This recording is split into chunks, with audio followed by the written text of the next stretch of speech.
Hello, welcome to another episode of You Can Cook. We're going to be using the Vitamix again today to make a very fun recipe. I'm sure you will all enjoy this. If you have a nut allergy, please don't make this recipe. We're going to be using cashews. So this is cashew ice cream.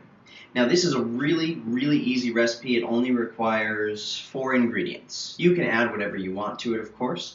But let me just get started and I'll show you how this is done. I'm going to use a little maple syrup to sweeten this one. We want about a 1/4 cup of maple syrup, so I have my measuring cup out here just to make sure I've got the right amount so that you know that we are both making the same things.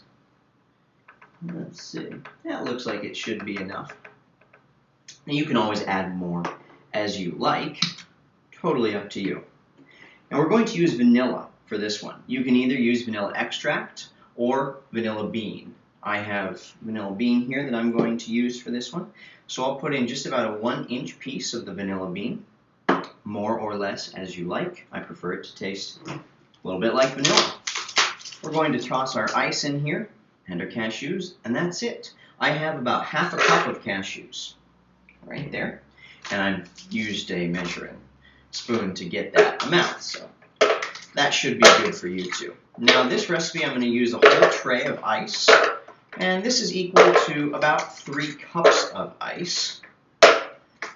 If it's too thin, you need more ice. If it's too thick, add a little bit of liquid. It could even just be more of your sweetener if your sweetener is a liquid.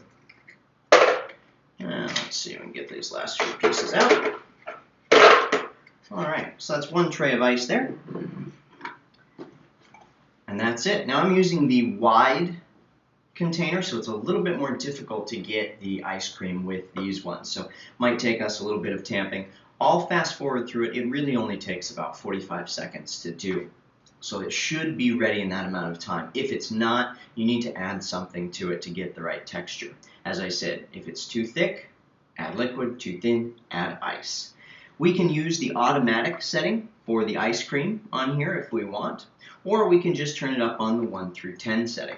The automatic setting will turn itself off after 45 seconds automatically. I'll be using the 1 through 10 setting so that I control the length of time that we're blending.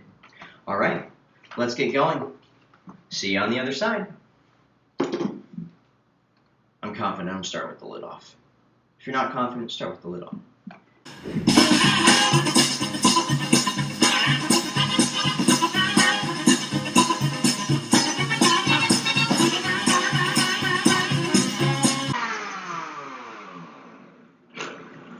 Mine looks too thick.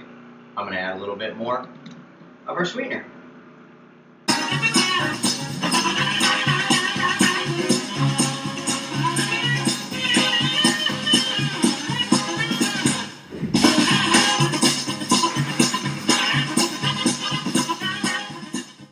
Looks pretty good. Let's get it out of here and see what it tastes like.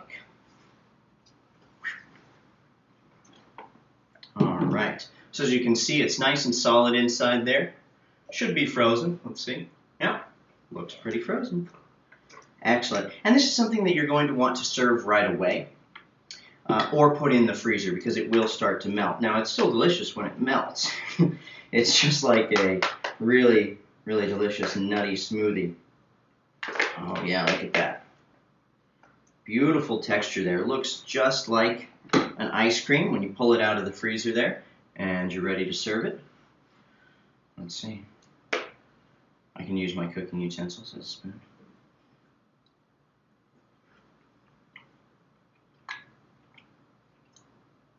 Oh yeah, that's really good.